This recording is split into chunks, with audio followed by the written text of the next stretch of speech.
welcome to our March Coaches Cafe, and it's great to see each one of you here today. So we're going to talk today specifically about the ability to create team reports. Birkman has allowed us to create team reports for some time, and one of the major changes that happened a year and a half or 2 years ago was that Birkman allowed us to create team build or team reports on the basic report. And that was a nice shift for us because we were training to basic, and the basic allowed us to do team reports and team builds through Birkman. We realized fairly quickly that one of the things that was lacking was that we couldn't do a team build within the GRIP report.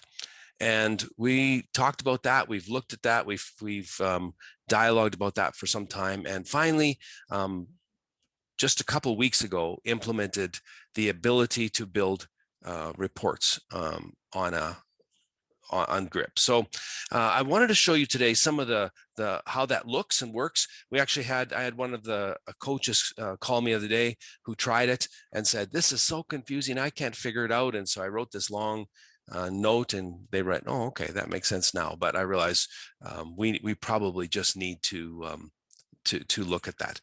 So what I'm going to do is I'm going to share my screen with you for a moment, and then you'll be able to see what's going on.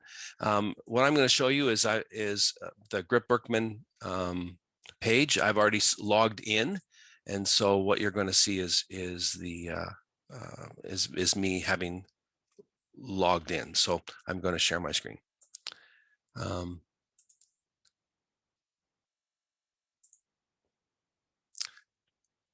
Okay, so what you're seeing is the opening page of GRIP-Birkman, and you're seeing here. Now, in the past, what would happen is you could look at coach, and it would just say, your individuals, or click on coach. Now you'll notice there's two options here. It says individuals or groups under coach, and that's the change. One of the changes that have happened. When you hit group, click on group, it will open up to this page here. Now, for me, I've created two different groups. So you can enter a group name at the bottom here. So I just entered, here's the GB leadership team. What you also have here is I happen right now to be working with a church called Bonavista. So I just created a staff one, and there they are. But I'm going to stick with the leadership team here. And so there's a list of reports. So what I was able to do, I started by just typing the name, GB leadership team, here, and hit add. They give me a blank page. Then I simply said, down at the bottom here, it says search for client by name. Now the issue will be that you have to be their coach. If you're not their coach, you're not going to be able to actually see them. But if you're their coach, you start typing a name, and it'll populate that with whatever. And this is still fairly new, so I found that sometimes when I typed the first name, there was way too many people, or I ended up typing the last name. But at some point, I was able to find everybody I was looking for by doing the search. And so there it comes up. So at that point in time, if you've added somebody, so if, for example, I did the whole group at one point in time, and then realized the one person I didn't include was me, and I'd already run a report. So I simply added myself and hit update, and then run report. And it's really that simple to actually get the profile to work. And I've been really pleased with it. When you hit report, you're going to get this, and this is team leader. This allows you to add something to the profile, a name at the top, the name of the church or group. I could put the GRIP-Birkman leadership team if I wanted, and if I spelt it right. Anyway. So then at that point in time, what happens is I get a report. I get a thing like this that says, here's the report, and I can open it or save the file. And that's what it looks like. So what I get, let me just look here, and let me show you the report. And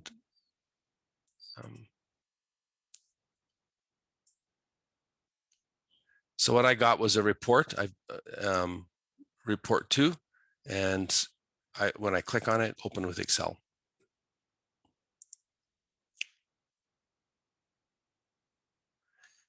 What I have here is this report, and it's got several different reports on it. For me, I almost always go to team report 4, and the reason is this shows the summary of the spiritual gifts. So what you have here is the 15 gifts and listed, and what you have is each person. Let me see if I can make this a little larger for you to see better. What you have is each person listed in your team and where their gifts are. So we have here, so for example, in our team, John Blake, his number 2 gift, that's number 2, is, and it has a score of 24.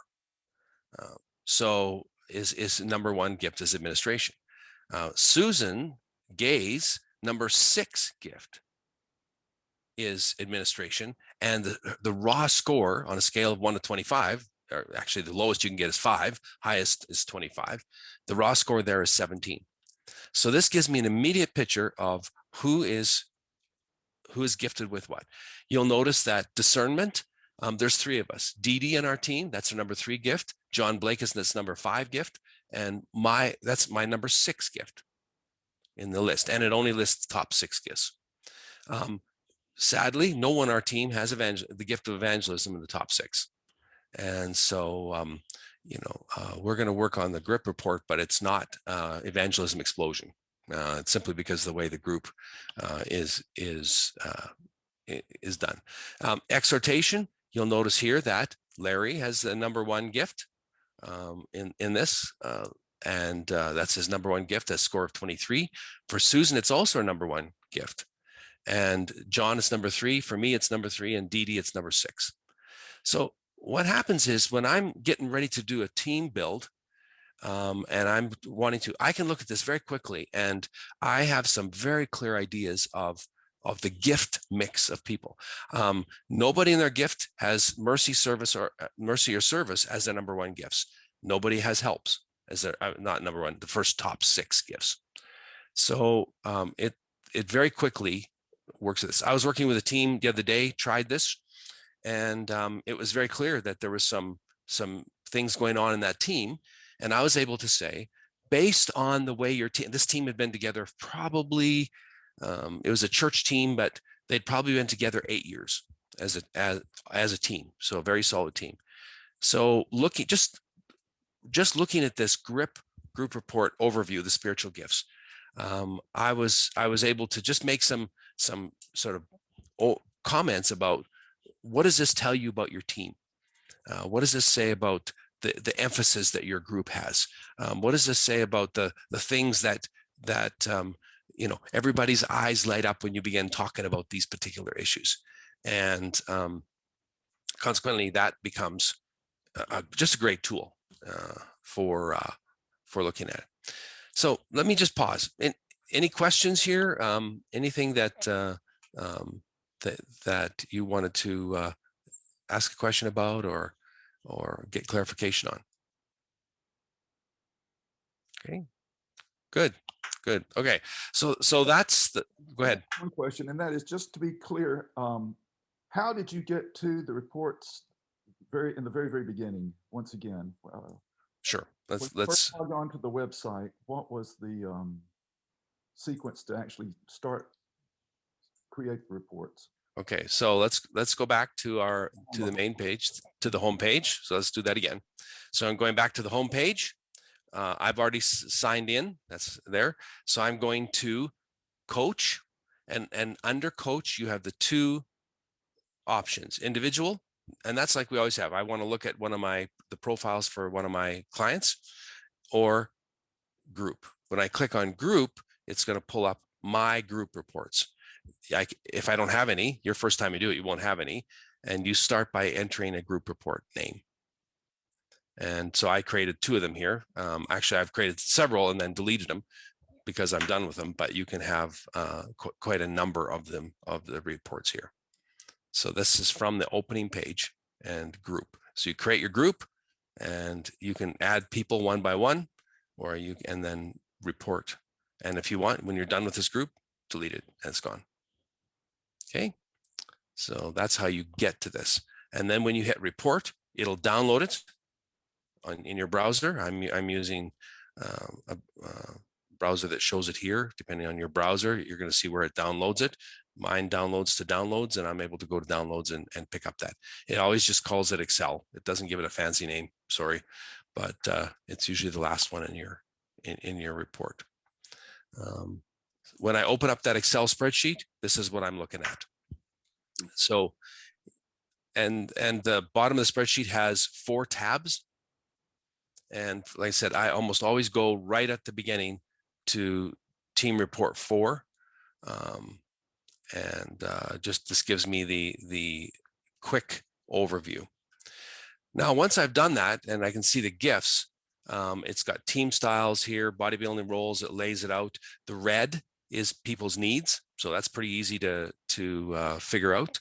And so you can see the needs and it lists them again, not only their name, their number, but the ranking. Is this number 1, 2, 3, or 4 of team styles, bodybuilding roles?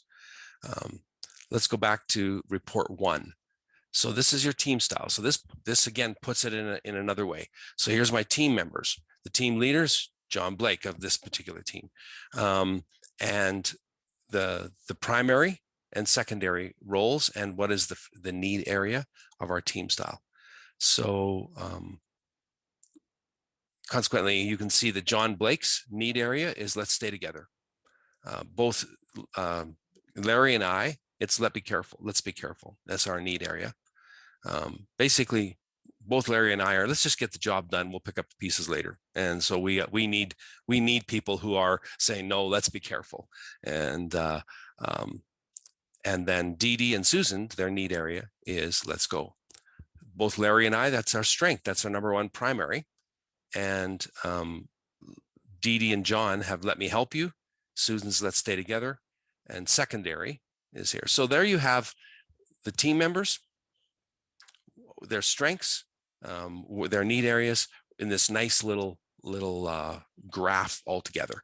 And I find that when I've used this, it's really helpful. And then there's some questions at the bottom. And those are just helpful questions. When I'm printing off this page, I'll often carry this page into a team build with me. And I have these questions. Because it's Excel spreadsheet, I can actually add my own questions based on my understanding of this. So if I was going to do this as a team, I would find myself saying, what does it mean that none of us are primary as let's be careful? And what's it mean when both Larry and I have that as a need? Let's be careful. So we're going to be actually depending upon John Blake to use his secondary. What does that look like? And how would we understand that? And when should we be expecting John to speak? I mean, you could ask all sorts of questions and dialogue about the group and let them understand what it means for their team styles. And then the next report is your again on team styles, but it's just laid out a little differently, and it actually shows how it fits into the wider group. Your strengths, what's your team strengths? It says this, let us help as we stay together. Our team is serving to unite, and that characterizes who we are. Our characteristics is there, and here's some of our liabilities. There's our team areas of need, and then there's some debrief questions. So this is this great tool to help me understand the team of people I'm working with from a spiritual gifts perspective. And it becomes very, very helpful. Again, just printing off this page becomes significant. The third one is the bodybuilding roles. And it does this sort of again. Here's my team members. Here's my primary, secondary, third, and here's my need areas. And So if you need somebody on our team to just walk with you, put our arm around you, gently take you through the process, it's not going to happen. That's why we have Anna Dawn in support. She's the supporting releaser, and we're all equipping releasers. Yeah, no problem. We'll tell you how to do it. Go have a nice day, and call me if you need me, as long as it's a simple question that I can get on with the rest of life. But so we were very clear that we needed a good support person, which turns out is Anna Dawn. And again, you've got some questions, debrief questions, and to help the group to be able to work this out together and to talk about what this means. And so there it is. And then of course, this is the starting part. This is the overview, and it puts all these in a graphic area. So in a quick way, I mean, I don't know if we need to go deeper into that, unless you want to just see how we build a group. But this is the new team report. I think that we've been looking for something like this where I could actually, in the past, I literally walked into team builds with, if I had, I remember I had a group of 23 and I was trying to do a spiritual gifts team build. And I walked in with 23 pages of everybody's triangle. And then carried with it, in addition to that, a list of all the definitions. And so I'm trying to shuffle this and understand which person is connected to which one. And it was a disaster. And this suddenly makes it so much easier. Everything's there in front of you, and you can simply see it as a glance here, or dig deep into team styles here, both graphically and much more, less graphically, I guess. And then here's your bodybuilding roles, and here to your grip report. So what do you think of that? Any comments or questions? Feel free to unmute yourself and ask. Ken, I have a question. Sure. Say you're working with a group, and one or more members of the group has already, in some other context, taken the GRIP-Birkman, and with somebody else, yet you give the GRIP-Birkman to the rest of the people, but you want to form a team. If you're not the coach of that, person who's already taken it with someone else, how do you gather that person into this data to look at a team report? My situation is that I was doing this with my staff team, and one of my staff members had already taken it like the previous year or 2 years before in a different context. Yeah. So the best way to do that is to contact support at gripbirkman.com and ask that person's profile to be added to your coach page. And yeah, and it's one of the things we're working on to make easier to do those shifts. But you need to give us, probably 24 hours for that to happen, because it actually means going into the online database and making several changes so that you actually have access to that report properly.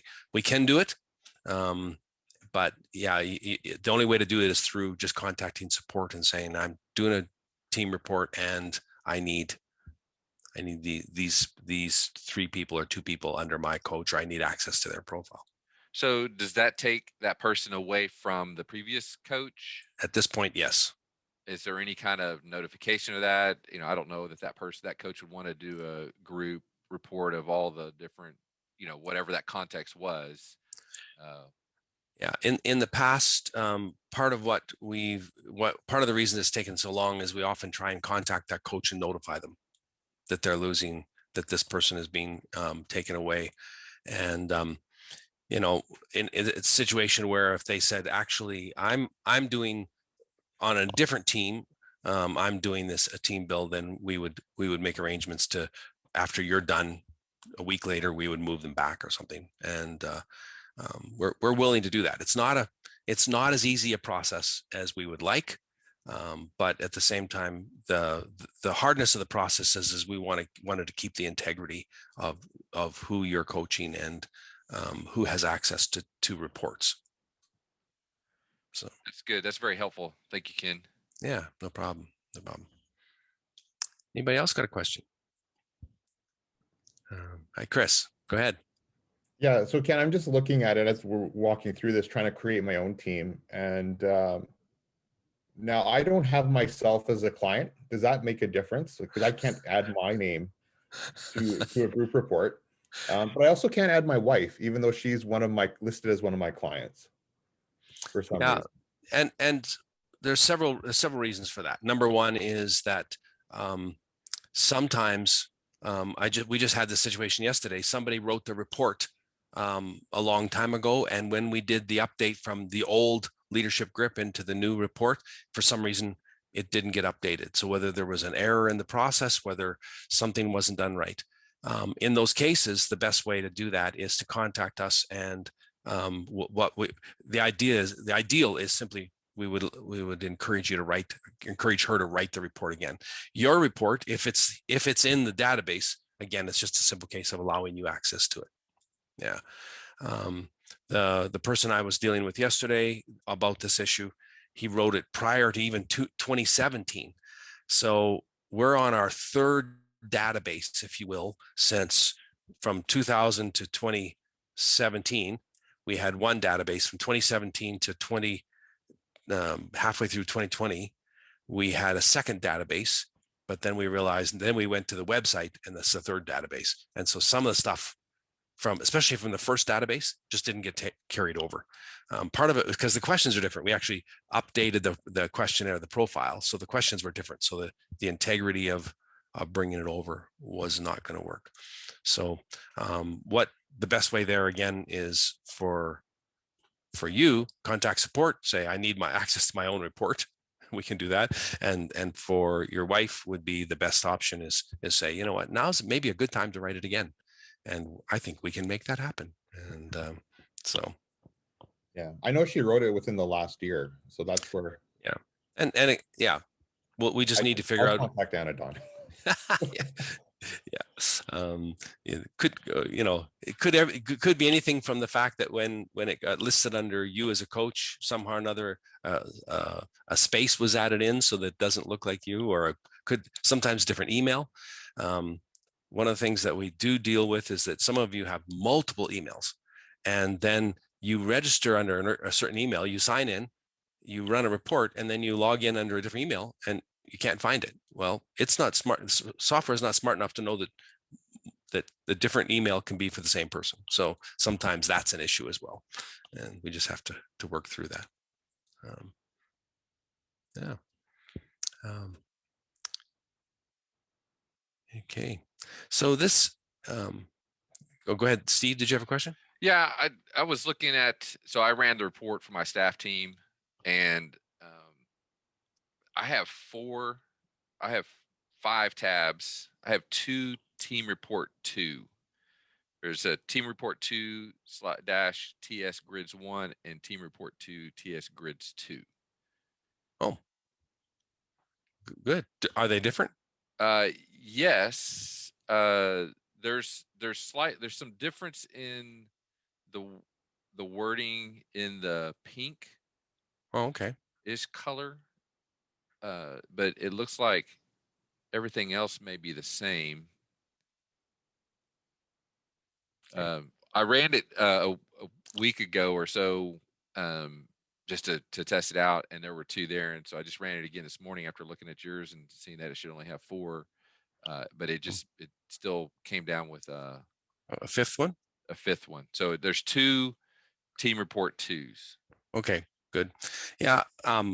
And I'm not sure why, it has that. Depends. It could be the number of people in your report. I'm not sure. I'm not cognizant enough of the background there.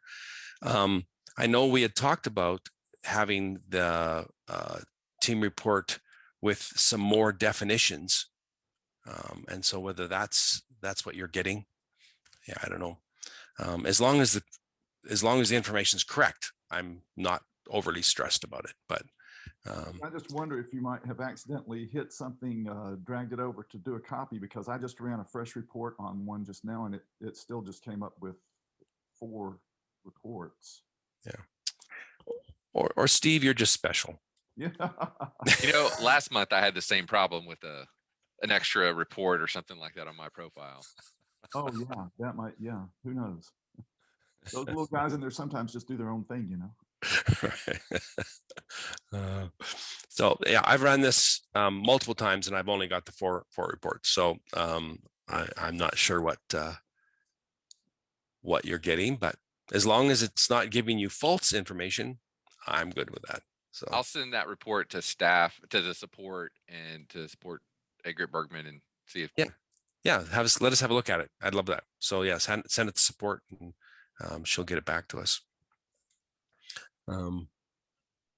Okay, so Ken, I'm curious, as you are first putting a team together, and this might be the first time they're seeing this report, what would be some of the specific things that you would be talking to a team leader to be watching out for with this kind of a report? almost all of my this is just for me, I would, the team leader, let me just say, rightly, your implication, rightly so, is that the best way to start a team build is to spend time with a team leader and make sure the team leader understands his team before then. The team leader should never be surprised, should never come into this and go, oh man, I did not see that. So I almost always spend time with this team leader. I highlight several things. Number one is, depending on the size of the group, but what gifts are not expressed in the top in your group, and what's the implication of that? So to have a leader understand that. So I was dealing with a group not long ago, a staff group, where evangelism was not part of the group, and nobody on that list had the gift of evangelism. And so I just started with the pastor and said, what do you think? What is this? What is the implication of this when your team does not have the gift of evangelism? They may be passionate about it, but in terms of gifting, and it gives us a great chance to have a conversation before we ever got to the group. Then we got to the group, we're able to actually have this conversation in front of the group and talk about that. And they're just talking about the fact that, and as they add to their team, this particular team had their staff and board, nobody had evangelism. They just said, as we think about board changes, or as we think about staff changes, as we think, whatever, we need to be keeping our eyes open for somebody who has a gift of evangelism. So because I talked to the leader ahead of time, it wasn't a threat when I got there. They're going, yep, I understand this. In fact, actually, they actually took over the teaching component in that moment and just said, I am so concerned about the fact that we don't have the gift of evangelism in that particular team. So going through that. The other implication is, so what happens when you've got a single gift that has lots of people on it? So in the team you're looking at, exhortation is 5 of the, of this whole team. Exhortation is the number one. What is that going to mean to us? How are we going to address that? What's it going to push us to as a team? And so we have to kind of address that ahead of time. And then when you've got one person, for example, John is the only one who has giving in the top 6 in this particular one. Well, in our particular case, but we need to understand. So what is the implication of that for our team when we only have one member who carries this gift, and we have very little people with a gift of helps? By the way, that was why, again, we sure needed helps, mercy, service. We really needed a very good tech support person, or a support person, because our team was not going to be your best support. and we began to see that very quickly. Now, we didn't have this grid, but we could see it in looking at our spiritual gifts. And I think this works for every team. And what about the idea also, though, of helping a team to say, first of all, you need to look at your own values of your team and your team's purpose. Just because one team doesn't have all of the gifts, I mean, we don't expect one team to have all of the gifts. Right. This can be an opportunity also to talk about from I to we, to groups of we, as we would say to them, okay, if our team doesn't have evangelism, for example, but we are interested in evangelism with Mhm. our logo, for example, where we say, so that more people will know Jesus. Well, then how are we interfacing with the people who do have the gift of evangelism? Where are they? And what is our relationship to them? Even if they're not necessarily on this team, but we have to be careful we're not disconnected from whatever that other team might be that's going to be overloaded with evangelists. Right. And suddenly there's this sense in which we see so much value in them, even though they look at life different than us. Yeah. So they're no longer somebody like, well, who are these people? What are they doing? It's like, no, we need them because we need the mix of our gifts. We need, so it helps us to see this whole body. So the unity of the body, we can work together very quickly from just looking at this gift of this spiritual gifts, team styles, and bodybuilding roles. And so when I think actually Chris is on the call here, has actually experienced this, where I've actually had people, stand in a circle and behind their gifts and begin to say, so what does it look like when you exercise this gift?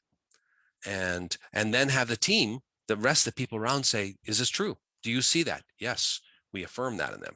We see that in them. And go through the process of helping people understand how they fit into the body, but then also seeing the wholes, and then understanding that we need other teams to do other kinds of things based on the spiritual gifts that they give him, the team styles and the bodybuilding roles.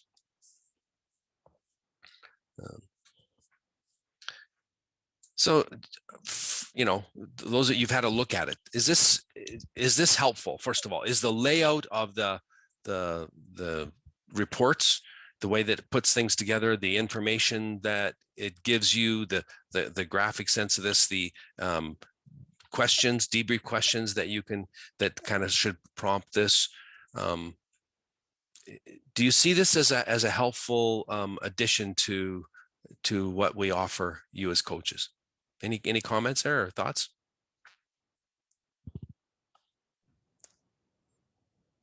Yeah, I'm really excited to actually have this all in one place and not have to do it myself. I think that's the big thing. Like, yeah, Ken, you said I was in one of those sessions where we took our whole leadership team through it, having everyone stand on their giftings, walking through the team styles and the bodybuilding roles and what were people's needs. And I've since moved churches and have done this with my elders board here as well and leadership team. So to have this ability just to throw in their names really quickly and print up the reports, one, saves hours of time inputting it all myself and trying to create these sort of things. So, but having understood it, knowing where everything is and what it looks like, certainly is very valuable. So I appreciate that. Good. And as you're using this, I would encourage you to say, if there's something that you feel like we could improve, that could do something better, if there's this little bit of information that we could add to it that would add value, we want to hear it from you. This is not static in the sense that it's written in stone. We're willing to improve it and to find ways to make it better. But this is our first effort at that, and we're hoping that it helps, and we want this we want it to continue to add value to you as a coach, to your time. As I said, as Chris mentioned, this should take a lot less time. It should put things together. It allows you to do team builds. And you've heard me say this before, those of you who've been around where I say over and over, there's so much value in doing the one-to-one conversation with people on GRIP-Birkman. Incredible value. I find that the Holy Spirit breaks in when we do this with teams. When you begin to see the big picture of how God pulls us together as a team and helps us to function in a way that builds the body of Christ, not as individuals, but as teams, that I'm really needed as part of the team. You are needed as part of this team. You're a valuable part, that together we're so much better than any one of us is individually. to me, that changes a group. It changes individuals when I meet with them one-on-one, I think, hopefully, but it changes a group when we do these kind of things. And I think I've told you before, I did this with an elders board at one point in time in the past. And at the end of the meeting, the elders board, the elder chair came to me and said, "Ken, you wrecked this." And I said, "What do you mean?" He goes, "We're never going to be able to think about the decisions we make or the people we invite onto the board in the same way again, because we've always done it from a purely business perspective. And suddenly we need to think about it from a spiritual gifts perspective and how we as leaders are going to lead this church under the empowerment of the Holy Spirit." We've never had that conversation before. We've never thought about that before. And it's going to change the way, it's going to change our future. And I say to myself, well, that's the point. That ought to be why we do this. And that's the best option. So. Well, what you just said, Ken, is just so important. I mean, so many of my peers run their churches like a business. Yeah. And they're not. And this will help us get back on track with being spiritual entities. Yeah, I believe that with all my heart.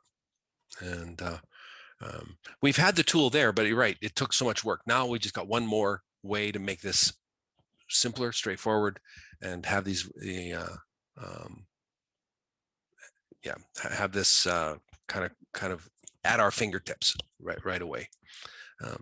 So this is itineration 1. Hopefully we'll improve it. We'd love to hear your input. If there's something about it that we could do better, please let us know.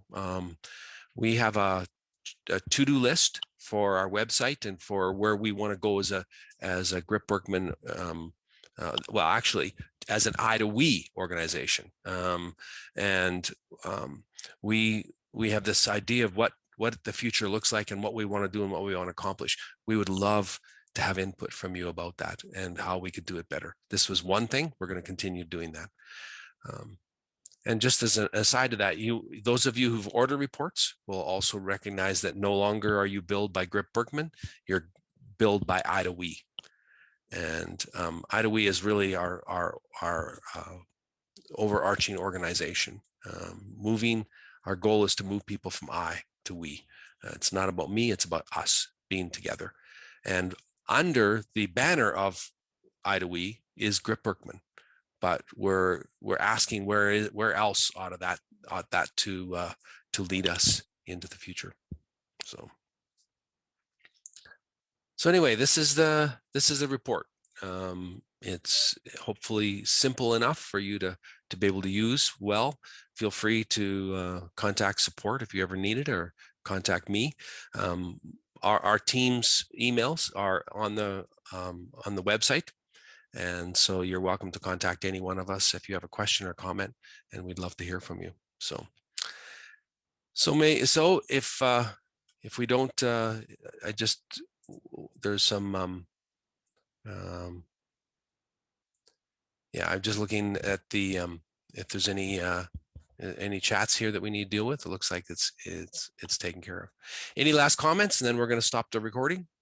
And yeah, Ken, when I first started coaching, I was watching some of the recorded Coaches Cafes, and I believe on one of them a couple of years ago, you laid out a way, like a floor exercise for the grip, where you put all the spiritual gifts in a circle. And that was super helpful to me as a beginning coach, a way to do that and give a visual. I feel like these reports are kind of advanced view of that before I get with everybody and set them out on those the different parts of that all the gifts around, or the styles, or the bodybuilding roles. That becomes a visual too, but this is an advanced step on that. And as Chris said, takes a lot of work out of, a lot of prep work from the coach, and puts it right there in front of you where you can start that evaluation straight off. And so that's what I see very helpful about these reports. Good. Yeah, I think, and just, you're welcome to use this however you want. From my perspective, those reports are valuable for me and for the leader. I don't make copies for everybody. That just becomes one more thing in their hand, and it's confusing. But yeah, to have that, and then not almost always, every time I've done this, so I've had access to these reports as we've been working on them now for a year or so. But almost always I leave that report with the leader. So whether it's an elder or a board chair or a pastor or whatever team it is, I leave that report and say, here it is, it's right here. And I'd be happy to, as your team changes, I'd be happy to update this, run it again, and to help you understand how your team, and then suddenly the pastor, the leader of that group, has the ability to take this information, and it's not just a one and done. It now has become part of their understanding their culture. So yeah, it's so I'm liking it. It's not as it may not be as sophisticated looking as the Birkman group reports, but it's just very straightforward, helpful, and I think it puts everything in my hands. And that's what I need when I'm doing a team build. I just need it in my hands. I don't want all these bunch of pieces of paper. I want 4 sheets of paper, and I've got it. So good. Well, that's what we wanted to talk to you about today and introduce to you. One of the things I would say, so one of the questions I got the other day, and I was trying to emphasize, is I had a question the other day when somebody found this and was looking at it and said, I don't understand the bracket numbers and then the number behind. And I really wanted to clarify, the bracket numbers is the listing of their spiritual gift. Is this number 1 through 6? That's it's all we're showing is the top 6 gifts. And then the second number is the raw number. And so when you've got, and then quickly, I mean, I want to be able to get into their report and actually look at their numbers. We can do that. You can do that if you're the coach. But to me, it's pretty revealing if I've got somebody whose number 1 gift is whatever, and the raw number is 23, and their number 2 spiritual gift, their raw number is 17. That would tell me that this number 1 gift is pretty much like a prominent idea.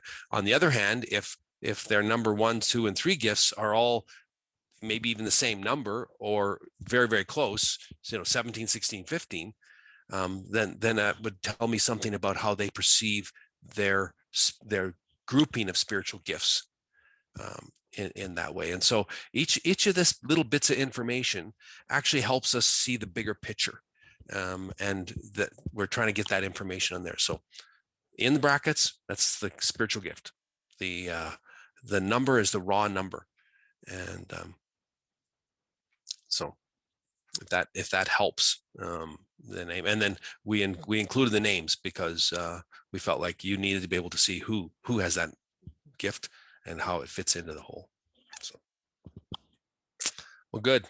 Well, I appreciate you showing up today, and I'm hoping that this tool will be of value to you and value to you being able to be the very best you can coach you can be with people that you serve. And so, thank you very much.